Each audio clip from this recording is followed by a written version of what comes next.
खुलुमबाय गिबियावनो नोंथांमोन बयनिसिमबो गोजोन फुंबिलिनि गाहाम हामलायनायखौ बावहरनायजों लोगोसे सोरजि द क्रिएटिविटी चेनेलाव बरायनानै लाग्रोनाय जालायबाय। दिनैनि माखासे गोनांथार खौरांफोरखौ आं नोंथांमोननि सिगाङाव फोरमायथिना होनो आवगायनाय जालायबाय। नोंथांमोना जुदि नायनानै मोजां मोनोब्ला लाइक खालामगोन, शेयार खालामगोन होनना आसा खालामबाय। लोगोसे सानफ्रामबोनि बेबायदि गोनांथार खौरांफोरखौ मोनबाय थानो लुबैदोंब्ला जाहाथे चेनेलखौबो साबस्क्राइब खालामनानै लायो बेखौनो खावलायनाय जाबाय। थ' बिदिब्ला जोङो दिनैनि माखासे गोनांथार खौरांफोरखौ खोनासंलांदिनि।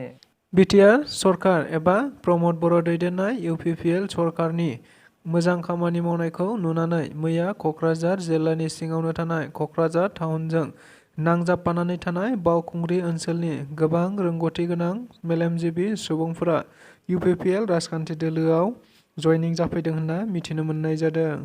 मख'नो गोनांदि आथिखालाव गुबुन गुबुन राजखान्थि दोलोफोरा गावबागाव राजखान्थि दोलोफोरखौ राफोद खालामनांगौखौ नोजोर बोनानै एबा फैबाय थानाय 2024 मायथाइयाव जानो गोनां MP बिसायख'थिखौ नोजोर बोनानैनो बेबायदि जयनिं हाबाफारिखौ लाबाय थादों। जेराव गुबुन गुबुन समाव गुबुन गुबुन आथिखाल बिटिआर सरकार एबा प्रमद बर' दैदेननाय सरकारा गुबुन गुबुन समाव रायजो राजाफोरनि लोगोसे ओनसोलनि मोजां हाबाफारि मावनायखौ नोजोर बोनानैनो गोबांथार मेलेमजिबि एबा बारग' फोरोंगिरि गोबांथार बिथांमोनहा UPPL राजखान्थि दोलोआव मैया क'क्राझार टाउनाव थानाय UPPL हान्जानि गाहाय मावख'आव जयनिं जाफैदों होनना मिथिनो मोननाय जादों।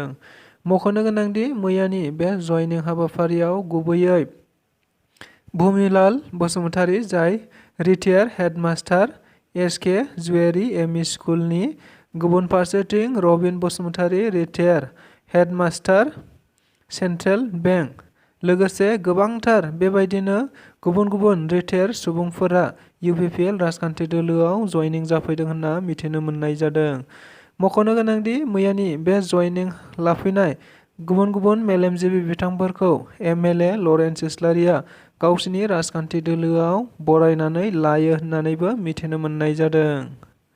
बिटिआर सरकारनि नाजानायाव गोबांथार बेबायदिनो रायजो राजाफोरखौ नोजोर बोनानै गावबागाव बेफार फालांगिखौ बेबायदिनो थांखिनानै बिथांमोनहा गुबुन गुबुन बेफार फालांगि खालामग्रा आबादारि बिथांमोनजों लोगोसे नांगौ जानाय मुवा बेसादफोरखौ सम सम बिटिआर सरकारनिफ्राय राननानै होबोबाय थानाय जादों। नंगौ, बेबायदिनो मैयाबो आरोबाव मोनसे जोबोद गोजोनथाव खौरां जानानै फैदों, जेराव बिटिआरनि गाहाय मावफुं सोद्रोमा प्रमद बर' बिथांनि नुजाथिनायाव काजलगाव आरो देबोरगाव ओनसोलाव थानाय गोबांथार आइजो आबादारि बिथांमोननो नांगौ जानाय मुवा बेसादफोरखौ राननानै होनायखौ नुनो मोननाय जादों। लोगोसे मैयानि बे हाबाफारियाव बिटिआरनि गाहाय मावफुं सोद्रोमा प्रमद बर' बिथाङा नुजाथिनानै आइजोफोरनो आरोबाव गोबांथारसिन आबादारिफोरखौ आबाद दिहुननायाव गोसो होबावनांगौ एबा दिहुनबाय थानो हागोनखौ एबा गावबागाव नखरफोरखौ सुंथाबाय थानो हागोनखौ नोजोर बोनानैनो बिथांमोनहा आइजोफोरनो बेबायदिनो फिसा एबा मिनि ट्रेक्टर राननानै होनायखौ नुनो मोननाय जादों, जायनि गेजेरजोंनो गोबांथार आबादारिफोरा गावबागाव आबादफोरखौ बांसिननिफ्राय बांसिन दिहुननो हागोन आरो नखरखौ गाहामथारै सुंथासिननो हागोन होननानैबो खौरां बिजोंफोरनि गेजेरजों बुंथिनानै होदों। 2024 मायथाइया बर'फोरनि थाखाय मोनसे गोजोनथाव बोसोर होननानै बुंनो नांगोन।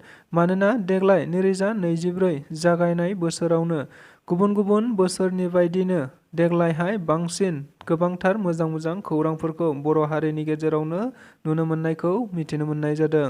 जेराव जाय खौरांफोरा आथिखाल गासै बर' हारिनि सुबुंफोरखौनो रंजाखांहोदों होननानै बुंब्लाबो बारा बुंनाय जानाय नङा।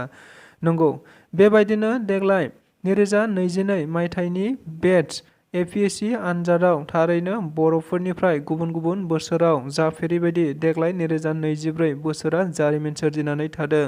जेराव खेबसेयावनो देग्लाय सा 38 बर' बिजाथिफोरा APSC आनजादखौ उथ्रिसारनो हानानै गासै बर' हारिनिनो थाखाय मोनसे गोग्गाथाव जारिमिन सोरजिनानै होदों। बेनि अनगायैबो सानै मुंदांखा आबादगिरि, जेरै जों बयजोंबो मिथिजानाय आसाम गौरब बान्था मोननो हानाय उदालगुरि जिल्लानि तेनजिं बड'सा जाय अर्गेनिक साहा दिहुननानै होयो, बेनि अनगायैबो गुबुन सासेबाव पद्मश्री बान्था मोननो हानाय सासे गोख्रों आबादारि सर्बेश्वर बसुमतारी, लोगोसे बिथाङा 2024 मायथाइनि आसाम गौरब बान्थाखौबो आजावनो हादों। बे बिथांमोनखौ दुलाराय बर' फरायसा आफादा मैया बिजनी ओनसोलनि मोनसे थावनियाव गाजा गोमजायै बरायनायखौ नुनो मोननाय जादों। जाय बरायनायनि गेजेरजों दुलाराय बर' फरायसा आफादा गासै माहारिनो बेखौनो फोरमायथि होदों दि थारैनो बर'फोरा देग्लाय 2024 मायथाइयाव गोबांथार जौगाखांनो हादों एबा मोजां मोजां रादाबफोरखौ लानानै फैनो हादों।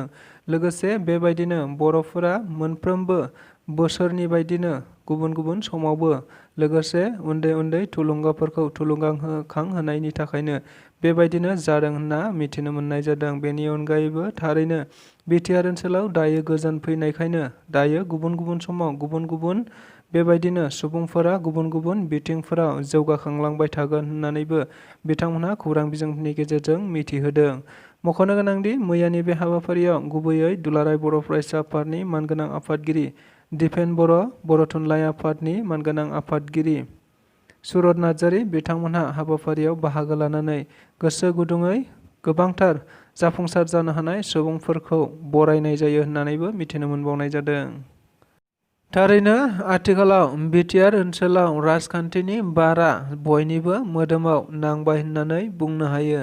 मानोना गुबुन गुबुन राजखान्थि दोलोफोरा दायो गावबागाव राजखान्थि दोलोफोरनि हाबाफारि एबा केम्पेइनखौ जागायबाय होननानै बुंब्लाबो बारा जानाय नङा। लोगोसे बेखौ नोजोर बोनानैनो गुबुन गुबुन सोद्रोमा एबा राजखान्थि दोलोफोरनि दैदेनगिरिफोरा गुबुन मोनसे राजखान्थि दोलोआव जयनिं जाहैबाय थानायखौ मिथिनो मोननाय जादों। नंगौ, बेबायदिनो मैयाबो आरोबाव बिपिएफ राजखान्थि दोलोआव माखासे मानि गुबुन गुबुन हान्जानि दैदेनगिरिफोरा जयनिं जादों होनना मिथिनो मोननाय जादों।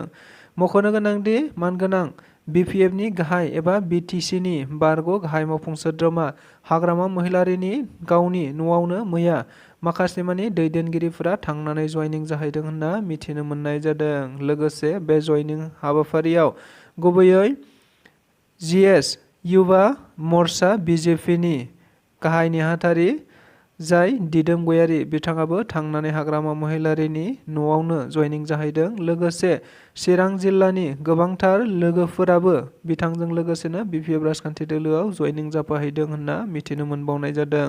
जायखौ नोजोर बोनानैनो बिथांमोनहा फैबाय थानाय एमपि आरो बिटिसि इलेक्सनफोराव थारैनो बिपिएफ राजखान्थि दोलोआ निस्सय गोबांथार मासिफोरनि गेजेरजों देरहानो हागोन होननानैबो खौरां बिजोंफोरनि गेजेरजों आथिखालाव नुनो मोनबाय थानायखौ मिथिनो मोनदों।